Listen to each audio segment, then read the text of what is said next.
जय हिंद दोस्तों, आपका हमारे इस नए वीडियो में एक बार फिर से स्वागत है।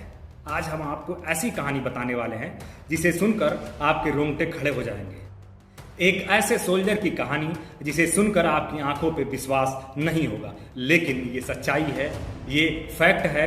हिंदुस्तान आर्मी की एक ऐसे सोल्जर की कहानी जो कि मरने के बाद भी ड्यूटी करता है।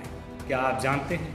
नहीं, लेकिन ये सच्चाई असलियत में है और ऐसा हो भी रहा था लोगों की आंखों के सामने कि कोई व्यक्ति मर जाता है और उसके बाद भी ड्यूटी करता है पूरी मुस्तैदी के साथ, जिससे दुश्मन सेना चीन भी खौफ खाती है। एक ऐसा सैनिक जो कि रात में ड्यूटी भी देता है और कोई अगर ड्यूटी के दौरान सो जाता है तो उसको चपाटे भी लगाता है। एक ऐसा सैनिक जिसने मरने के बाद भी अपने देश के लिए अपने आप को एक सोल्जर के रूप में ड्यूटी दी और ड्यूटी के दौरान उसको प्रमोशन भी लागू हुआ, उसका बिस्तरा भी लगाया जाता था, उसके लिए खाना भी रखा जाता था और उसके लिए एक रूम भी बिल्कुल तैयार करके रखा जाता था उसकी आत्मा के लिए। आज हम आपको इस वीडियो में यही बताएंगे कि वो कौन सा शख्स है और कैसे उसकी मृत्यु हुई और कैसे वो सोते हुए संतरियों को चपाटे लगाता था ताकि वो जाग जाएं। तो चलिए वीडियो की शुरुआत करते हैं और देखते हैं बाबा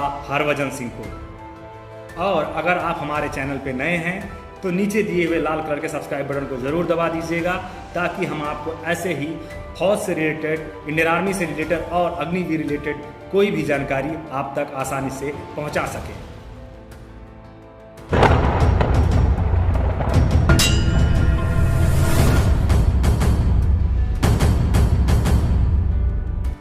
यह कहानी है सोल्जर सिपाही हरभजन सिंह की।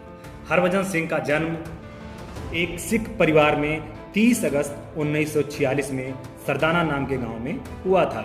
वर्तमान में यह गांव पाकिस्तान में स्थित है।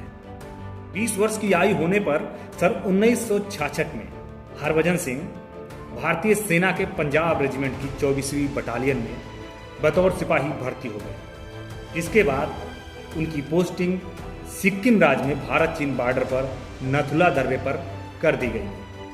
यह इलाका समुद्र तल से लगभग 13,200 फीट की ऊंचाई पर स्थित है। वर्ष के अधिकांश समय में यहाँ बर्फबारी होती रहती है, पूरा इलाका बर्फ से ढका रहता है। यह बात 4 अक्टूबर 1968 के दिन की है। उस दिन बाबा हरभजन सिंह डोम चुइला से घुड़सवारी पर सामान लादकर अपने पोस्ट की तरफ बढ़ रहे थे। उसमें कई लोग भी थे, उसमें 2-3 और इनके साथी भी थे जो कि इनके साथ साथ घोड़े पे सामान लाद के आगे की तरफ सफ़र कर रहे थे अपने पोस्ट में पहुंचने के लिए, जिसमें खाने पीने का आइटम होता है। कुछ दूर चलने के बाद अचानक से मौसम बहुत ख़राब हो गया, जिसमें ढेरों बर्फबारी होने लगी, बारिश भी होने लगी, जिसकी वजह से इनके जो साथी थे वो आगे निकल गए और ये कुछ दूर पीछे छूट गए।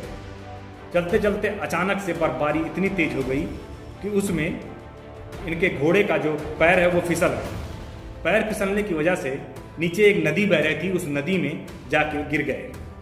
नदी में गिरने की वजह से इनकी जो बॉडी थी वो बहते बहते 2-3 किलोमीटर आगे चली गई और उनकी उस नदी में ठंड की वजह से और गहराई होने की वजह से इनकी मौत हो गई।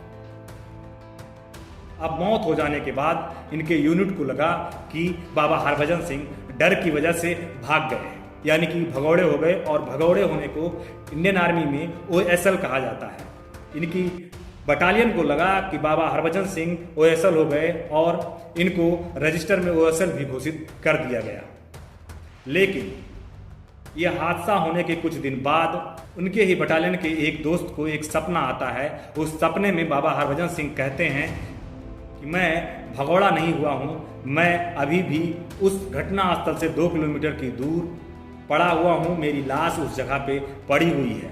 और उसके बाद उस सपने से बाबा हरभजन सिंह चले जाते हैं। जब सुबह होती है, उनका दोस्त उठता है, तब यह बात अपने रेजिमेंट के अफसरों को बताता है और उसकी बात पे विश्वास करके जब रेजिमेंट के अफसर उस जगह पे पहुँचते हैं तो देखते हैं कि वाकई में बाबा हरभजन सिंह की बॉडी वहाँ पड़ी मिली, जिसे वहाँ से खोद कर निकाला गया और उसके बाद वापस से उसको सहसम्मान देते हुए इंडियन आर्मी का एक सोल्जर के रूप में बाकायदा तिरंगे में लिपटा कर उनको घर भेजा जाता है।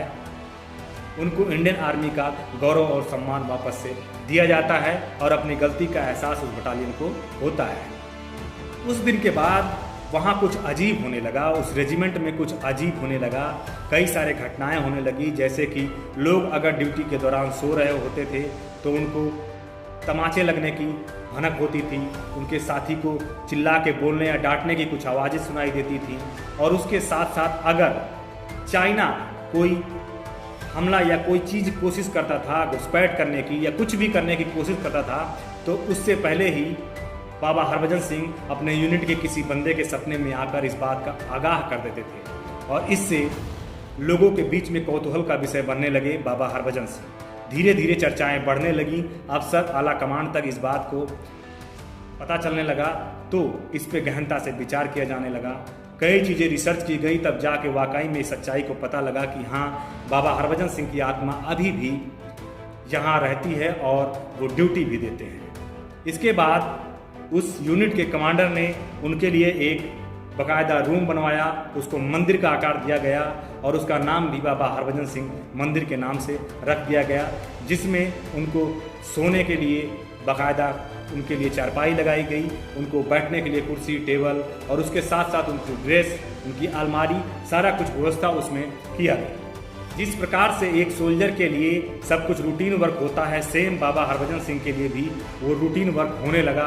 सुबह पीटी में जाने से पहले उनका ड्रेस सब कुछ ड्रेस करके रखा जाता था, ड्यूटी के दौरान ड्यूटी वाले ड्रेस भी रखे जाते थे और शाम का खाना, सुबह का नाश्ता, सब कुछ उनके लिए रखा जाने लगा। ये कार्रवाई प्रतिदिन शुरू होने लगी और उसके साथ साथ अगर कोई सेरेमोनियल प्रोग्राम होता था तो उस प्रोग्राम में बाकायदा इनके लिए कुर्सी भी रखी जाती थी जिस पे बाबा हरभजन सिंह की आत्मा बैठती थी।